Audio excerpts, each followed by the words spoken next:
All right, doing a quick video over our AutoPAP, or our AutoPAPs. Again, we're going to use these on patients who we know have sleep apnea, but do not have their machine in the hospital with them.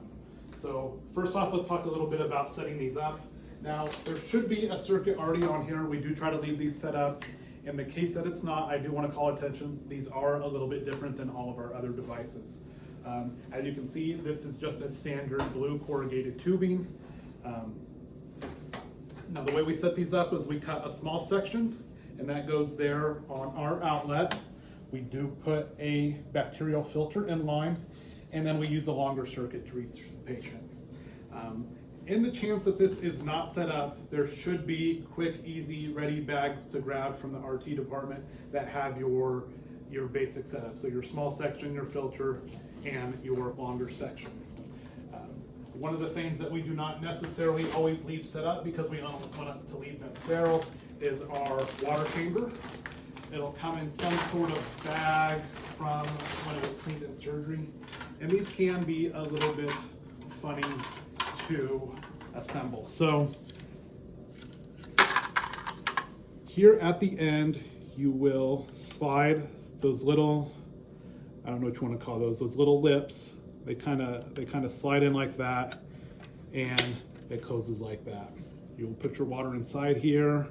The way you open it, there's a little tab right here. You pull that tab, it opens. Pour your water in. You know, you take the top off, pour your water in, and close it back up. And then here in the front, it slides in like that. Light blue tab to pull it out. So that is our basic setup. In the chance that the patient needs oxygen with the CPAP, you will have to add one of these little bleed-in ports. Again, this will go usually here after the filter, slides in right here, and then you just use your oxygen extension tubing from here to your flow meter. So that's our basic setup. These use, we have a couple different mask varieties. We've got the normal masks, the full face masks that we use on patients on our BiPAPs. We have the smaller ones that kind of come up, you know, under the nose and cover in the mouth. It's just kind of whatever the patient is more comfortable with. The ones that come under are supposed to be more comfortable. My personal experience has been those are very fidgety to get a good seal, especially if the person has a beard like I do. If they have a recessed jaw, if their jaw and their chin, they got one of those little small chins, or they're, you know, again, recessed, kind of pushed back a little bit.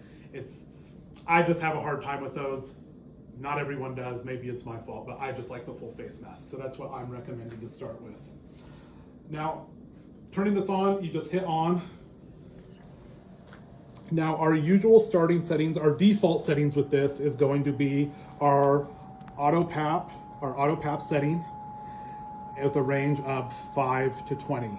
So the way these work is they kind of sense the patient, they sense whether the patient's having apneas, and it either titrates that up to 20, or if the patient's doing all right, it'll titrate it down to 5. And generally it's pretty good about responding to what's going on with the patient. Obviously, as somebody falls into a deeper, more relaxed sleep, the odds of them needing a higher pressure goes up. So that's kind of how these machines work, is they sense what the patient's doing and they titrate up if needed, down if they're able to. Again, it tries to leave it low because that's what's more comfortable, and getting patients comfortable on a PAP device is important for long-term compliance. So if the patient, you know, knows that they wear one at home, but they don't know their settings, that's a good situation where we will use the AutoPAP 5 to 20. Let's just say you have a patient that knows their settings. They know, hey, I wear a CPAP of 12, that's what I wear. Here is how we can adjust that. So turn your device off. And when turning on, we want to go into the clinical menu. So we will hold the down button, the delay button, and then we will turn it on. We are now in the clinical menu.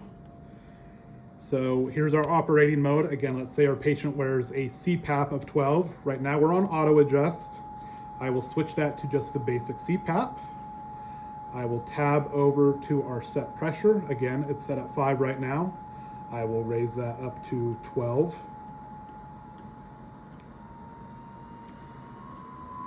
And from there, I will turn the device off. And now when I turn it back on, it is at a CPAP of 12, that patient's home setting. And again, to reverse that, we will do the same thing. Let's say we're done with the patient. We do try to set it back into our default mode. So if that's the case, this patient's gone now, I will do the reverse of what I just did. So I will set it to auto adjust. And again, I will just turn that off so that it is ready to go for the next patient.